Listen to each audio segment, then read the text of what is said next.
Setelah berlari, Guansik kemudian mencari Esun di pinggiran pasar. Meski baru saja Esun menyatakan tidak akan menyukainya, tetap saja Guansik perhatian kepada Esun yang sedari tadi berlari tidak memakai sepatunya. Dengan lantang, Esun berkata jika ia tidak mau menikahi pria yang berasal dari pulau ini. Selain karena dirinya sebenarnya tidak lahir di sini, pulau ini membuatnya muak. Ayah dan ibunya mati di tempat ini. Melihat ombak lautnya membuatnya menjadi mual. Esun bertekad akan menikah dengan pria dari Sewo. Guansik lalu berkata, maka keluarkan tangan Esun dari sakunya dan masukkan ke dalam saku pria yang ada di Sewo. Ternyata sedari tadi, tangan Esun selalu bertengger di saku baju Guansik mencari kehangatan, dan Esun enggan melepaskannya. Mereka berdua lalu berjalan-jalan di tengah taman bunga kanola yang sedang merekah. Esun bertanya mengapa selama ini Guansik membantunya. Apa? Karena Guansik iba kepadanya. Menurut Guansik, jika ia iba, semua yang telah ia berikan kepada Esun akan ia berikan kepada pengemis. Jadi bukan itu alasan mengapa ia selalu peduli kepada Esun. Esun kesal karena Guansik tidak paham juga. Padahal ia sudah memberikan kode keras agar Guansik menyatakan cinta kepadanya. Saat itu, Guansik langsung memasukkan tangannya ke dalam sakunya. Ia menggenggam tangan Esun. Ia pun langsung mencium Esun yang membuat Esun begitu terkejut karena terkena hidungnya. Ini adalah ciuman pertamanya. Guansik berucap ia ingin hidup bersama Esun. Lagi pula, menurutnya Esun adalah wanita yang egois. Setelah sekian lama tangannya selalu berada di sakunya, bisa-bisanya Esun malah ingin menikah dengan pria lain. Baru kali ini juga, Guansik melihat Esun memakai pelembab di bibirnya, seolah menegaskan jika ia ingin mencari perhatian Guansik. Ternyata selama ini, Esun sebenarnya menyukai Guansik. Dan berjaga-jaga siapa tahu hari ini akan terjadi. Dari umur 14 tahun, Esun sudah bersiap dan menunggu Guansik menyatakan cinta kepadanya. Mendengar hal tersebut, Guansik kembali mencium Esun. Esun lalu pulang dengan perasaan gembira. Sayangnya, di rumah ia mendapati sesuatu yang tidak terduga.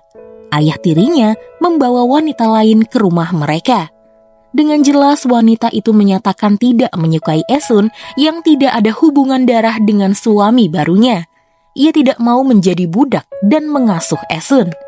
Keesokan harinya, wanita bernama Min Ok ini menurunkan foto ibu Esun. Bahkan ayah tirinya dan adik-adiknya tidak berbuat apa-apa, seolah-olah menyetujuinya. Esun kemudian berniat untuk pergi dari rumah ibunya itu. Asal ayah tirinya menepati janjinya, yaitu memberinya uang untuk kuliah. Ia sudah rela tidak sekolah demi mengasuh adik-adiknya yang adalah anak kandung ayah tirinya itu dan juga tanggung jawabnya. Ia juga menjual kubis demi kebutuhan sehari-hari. Sudah seharusnya ia meminta uangnya. Tapi ayah tirinya itu tidak menepati janji. Ia sama sekali tidak punya uang. Min Ok juga tidak setuju dan tidak memperbolehkan ayah tiri Esun itu memberikan uang sepeser pun kepada Esun. Terlebih saat ini ia sedang hamil. Jelas sekali ayah tiri Esun itu menipu Esun. Esun pergi ke rumah pamannya berharap pamannya mau mengasuh dan menguliahkannya. Tapi apa mau dikata, pamannya malah menawarkannya bekerja di kota sebagai buruh dan hanya ini satu-satunya yang bisa Esun lakukan. Tanpa tahu malu, pamannya itu malah meminta Esun mengirim separuh gaji untuk keluarganya yang kini terlilit hutang. Menurutnya, hutang-hutang itu juga harus ditanggung oleh Esun. Sekarang, Esun tidak mau ditipu lagi. Ia akan melakukan apapun sesuai yang ia inginkan dan tidak lagi mengasuh adik-adiknya, juga tidak akan pernah membayar hutang keluarga pamannya. Tanpa tahu harus kemana, Esun lalu menangis di hadapan Guansik. Sekarang tidak ada lagi orang yang mau mengasuhnya. Tidak ada tempat hangat untuk dirinya tidur. Ia sudah tidak punya rumah lagi. Satu-satunya orang yang masih peduli kepadanya hanyalah Guansik. Guansik kemudian memeluk Esun. Mereka berdua berencana untuk meninggalkan pulau Jeju ini.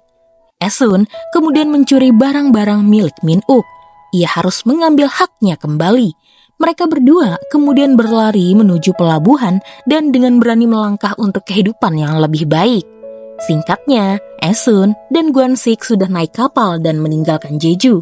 Tapi di sana kapten kapal itu curiga kepada mereka berdua karena hanya mereka yang tidak mempunyai tanda pengenal.